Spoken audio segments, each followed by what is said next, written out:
Bab 551. Semua pria sangat kurang ajar. Dengan cepat, Glenn menatap layar komputer itu, dan saat melihat mominya lah yang berada di layar itu, ia tertegun. Di dalam video itu, momi tampak sangat cantik. Ia mengenakan gaun yang mempesona di sebuah pesta. Meskipun ia adalah mominya sendiri, Glenn merasa sangat terpesona.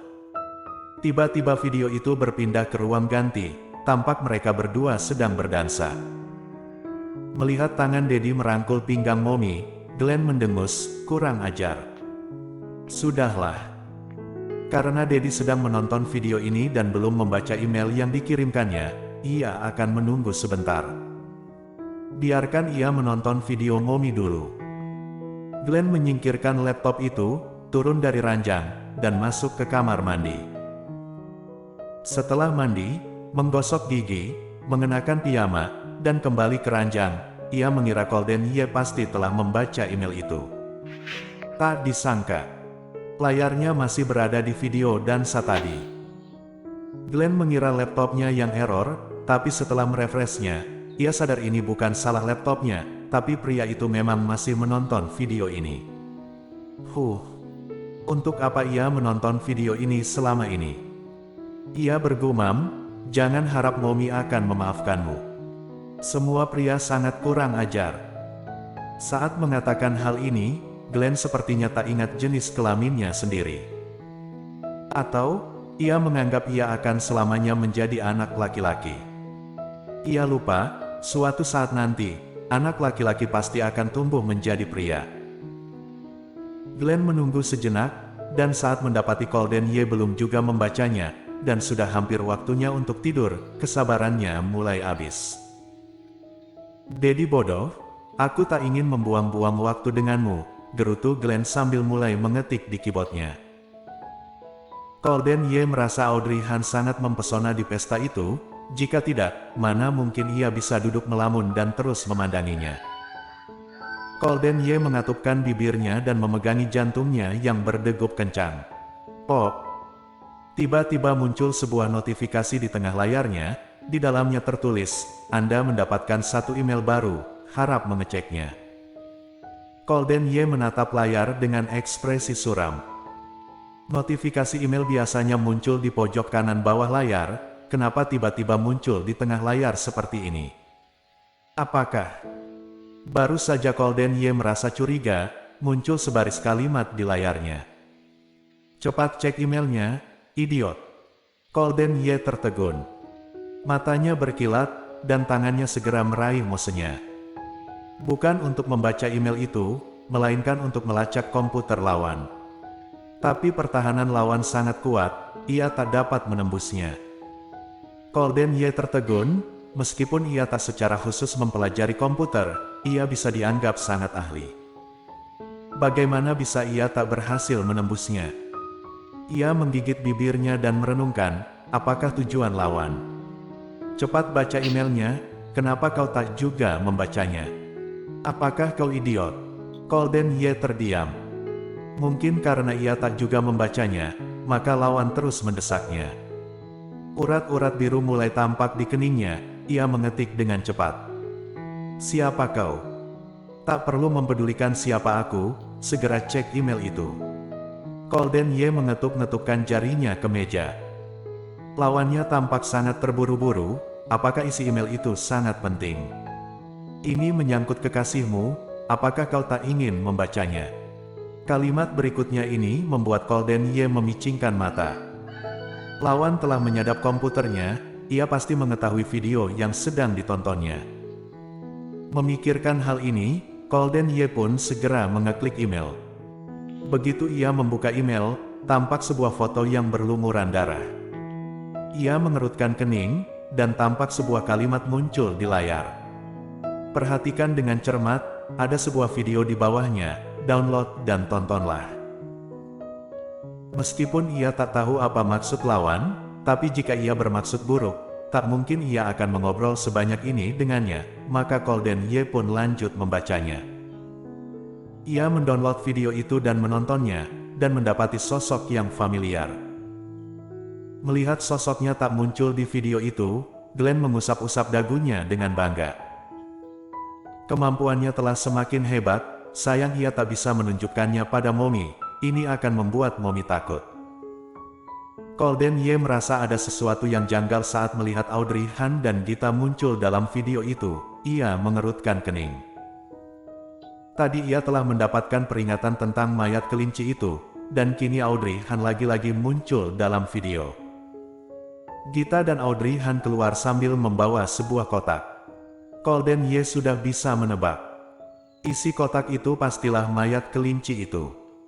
Bagaimana bisa kau memiliki video ini? Waktu sudah habis. Colden Ye mengerutkan kening dengan jengkel. Maksudnya, sudah waktunya aku tidur. Colden Ye mengerutkan kening dan berusaha membajak komputer lawan lagi, tapi lawan kembali mengirimkan sebuah chat.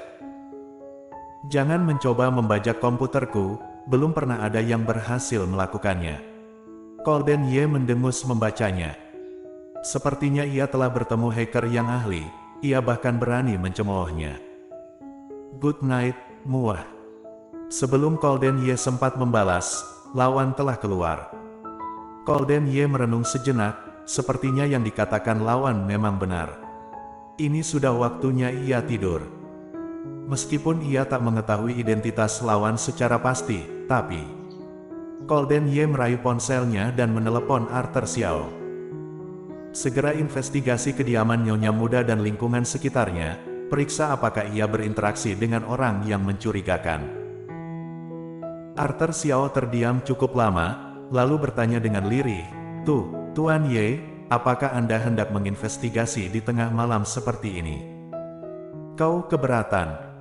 Suaranya bagaikan menjebloskan orang yang mendengarnya ke neraka. Arthur Xiao bergidik dan menggeleng, tidak, aku akan segera melaksanakannya. Setelah menutup telepon, Colden Ye kembali menonton video itu.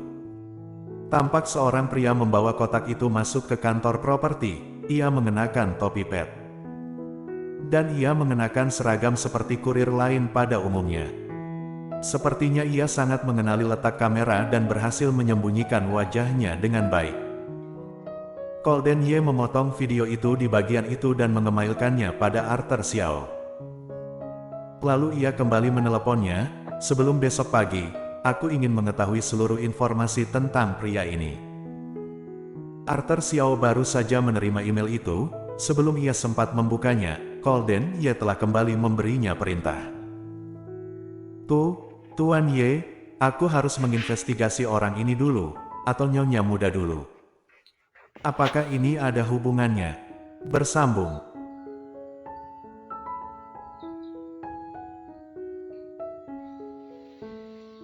Bab 552. Penyelidikan.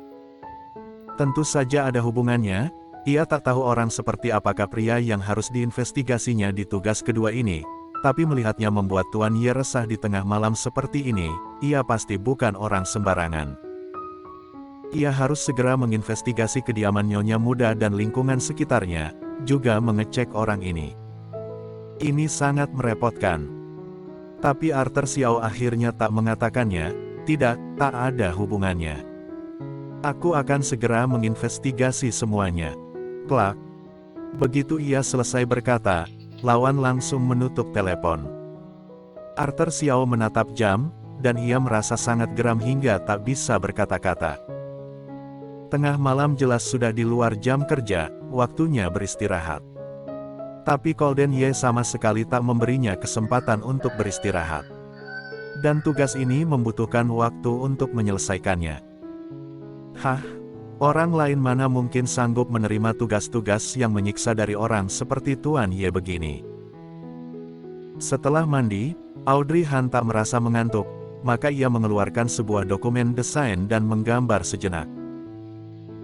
Karena suasana di sekelilingnya telah sunyi, ia jadi bisa mendengar suara-suara dengan jelas, apalagi setelah kejadian malam ini, ia menjadi jauh lebih waspada.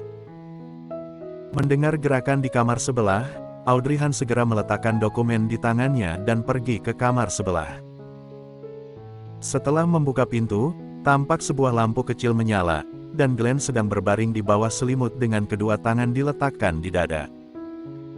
Melihatnya, Audrey Han melepas sandalnya dan melangkah masuk dengan hati-hati. Saat tiba di sebelah ranjang, ia bisa mendengar suara nafas Glenn yang teratur, menunjukkan bahwa ia benar-benar telah tidur pulas. Apakah tadi ia salah dengar? Audrey Han pun bangkit berdiri dan membetulkan selimut Glenn. Setelah memastikan Glenn tak kedinginan lagi, ia keluar dari kamar. Begitu pintu ditutup, Glenn yang berbaring di ranjang segera membuka matanya dan menghembuskan nafas lega. Sungguh mengagetkannya. Ia tak menyangka Momi akan tiba-tiba masuk. Saat hendak naik ke ranjang tadi, tanpa sengaja ia menendang sesuatu dan menimbulkan keributan. Karena menghabiskan banyak waktu untuk mengirimkan email pada Daddy tadi, ia jadi tidur kemalaman. Jika Momi tahu, ia pasti akan menganggapnya nakal. Ia ingin bersikap sebaik mungkin di hadapan Momi, agar Momi tak mengkhawatirkannya. Glenn tersenyum puas karena telah mengirimkan email itu pada Colden Ye. Masalah sepelik ini tentu harus diserahkannya pada Daddy. Meskipun sikap Daddy dulu sangat bajingan dan membuat Momi sedih. Tapi selama Daddy mau berubah dan memperlakukan Momi dengan baik, ia akan memaafkan Daddy. Siapa suruh ia menjadi Daddy-nya? Glenn tersenyum jahil, lalu berbalik, memejamkan mata, dan tidur. Di malam yang sunyi itu, Audrey Han berbaring di ranjangnya sambil memejamkan mata. Tapi adegan berdarah itu terus menghantui pikirannya. Kejadian ini menimbulkan pengaruh besar baginya. Ia dan Gita belum pernah melihat kejadian semengerikan ini, maka mereka tak bisa menghadapinya dengan tegar. Meskipun tadi Audrey Han bersikap sangat tenang, bukan berarti ia tak terpengaruh. Setelah berbaring cukup lama dan tetap tak bisa tidur, ia akhirnya bangun dan menonton variety show di ponselnya. Entah sejak kapan, ia akhirnya tertidur sambil memegangi ponselnya. Tiba-tiba ia memimpikannya gempa bumi. Ia sedang berdiri di sebuah lapangan, dan tubuhnya merasakan suatu getaran. Audrey Han mengerutkan kening dan mendengar sebuah seruan, "Audrey, cepat bangun." Ia segera membuka mata, dan mendapati rupanya bukan gempa bumi, melainkan Gita sedang mengguncang bahunya. "Akhirnya kau bangun." Dibangunkan seperti ini cukup mengagetkan. Audrey Han berusaha membuka matanya.